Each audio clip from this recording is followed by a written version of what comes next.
Right, ఇది ఇప్పటివరకు ఉన్నటువంటి updates. This is Vijay signing off.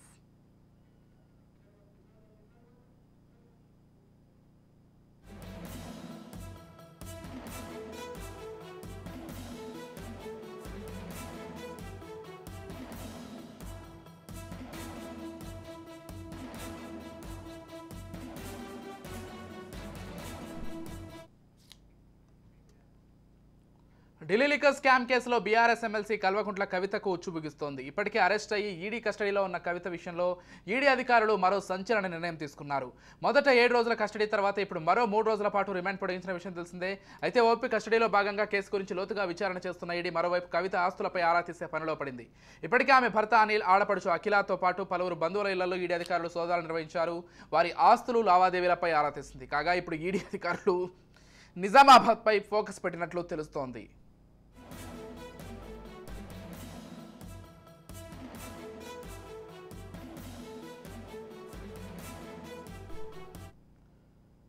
ఇప్పటికే కవిత భర్త, బంధువులపై కూడా నిఘా పెట్టిన ఈడీ అధికారులు వారికి సంబంధించిన ఆస్తుల వివరాలను సేకరిస్తున్నారు. ఈ క్రమంలోనే అనిల్ వ్యాపార లావాదేవీలు, కవితకు సన్నిహితంగా ఉండే వారి వివరాలు సేకరిస్తున్నారు. ఇందులో భాగంగానే ఈడీ అధికారులు నిజామాబాద్కు వెళ్లనున్నట్లు తెలుస్తోంది. ఇక కవిత ఆస్తుల వ్యవహారాలపై సెంట్రల్ ఇంటెలిజెన్స్ వర్గాలు కూడా రంగంలోకి దిగినట్లు సమాచారం.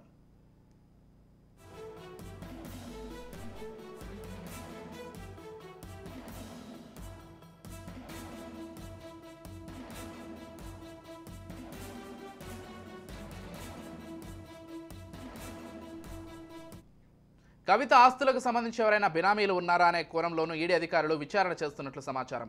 అయితే తెలంగాణలో బీఆర్ఎస్ పార్టీ అధికారంలో ఉన్న సమయంలో పనిచేసి బదిలీ అయిన ఒక కీలక అధికారితో పాటు మరో రెవెన్యూ ఉద్యోగిపైన ఈడీ అధికారులు నిఘా పెట్టినట్లు తెలుస్తోంది.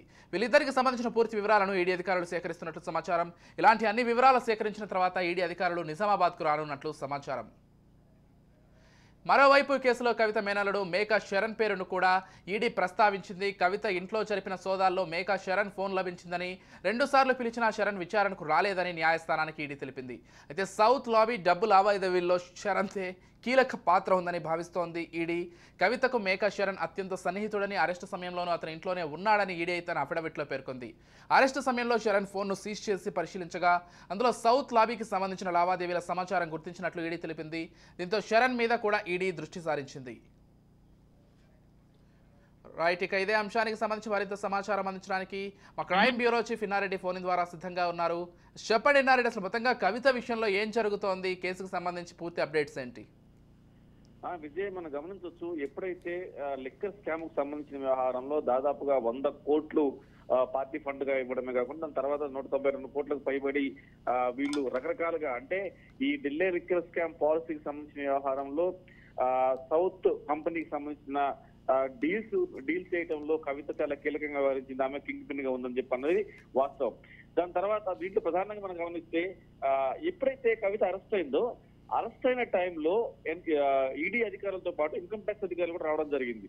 సో వచ్చినప్పుడు వీళ్ళు చూపించిన ఇన్కమ్ ట్యాక్స్ దాంట్లో అవకతవకలు ఉన్నాయని గుర్తించిన నేపథ్యంలో వాళ్ళని పలు రకాలుగా ప్రశ్నించినప్పుడు సరైన సమాధానం రాబట్టలేకపోవడం, సమాధానం చెప్పలేకపోవడం తోటి దీంట్లో అక్కడ ఎవరైతే ఇంట్లో ఉన్నారో వాళ్ళందరూ ఫోన్ కూడా సీజ్ చేయడం జరిగింది. సీజ్ చేసిన తర్వాత అకౌంట్లు కూడా చెక్ చేశారు.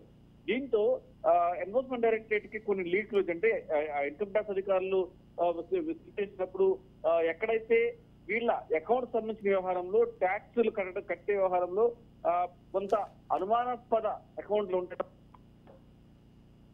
కవిత డైరెక్ట్ గా ఇన్వాల్వ్ అయింది కాబట్టి దీంట్లో ఏదైనా డబ్బులు లావాదేవీలు జరిగినప్పుడు ఆమె కొంతమంది బినామీలను పెట్టుకుని ఆ బినామీల ద్వారా అకౌంట్ ట్రాన్సాక్షన్ చేసింది అని చెప్పిన కొంత సమాచారం కూడా సేకరించారు. సో ఈ నేపథ్యంలోనే ఖర్చు పెట్టిన 100 కోట్లకు సంబంధించి కావచ్చు, తర్వాత వివిధ రూపాల్లో, అంటే బీఆర్ఎస్ గవర్నమెంట్ కి సంబంధించిన వ్యవహారంలో చేసిన అక్రమాలకు సంబంధించి వివిధ రూపాల్లో వచ్చిన డబ్బుల వ్యవహారానికి సంబంధించి కూడా అవకతవకలు జరిగిన నేపథ్యంలో దీంట్లో చాలా మందికి బినామీలుగా పెట్టుకొని ఈ ట్రాన్సాక్షన్ నడిపింది అని చెప్తున్న నేపథ్యంలో కూడా కొంత సమాచారం ఉంది.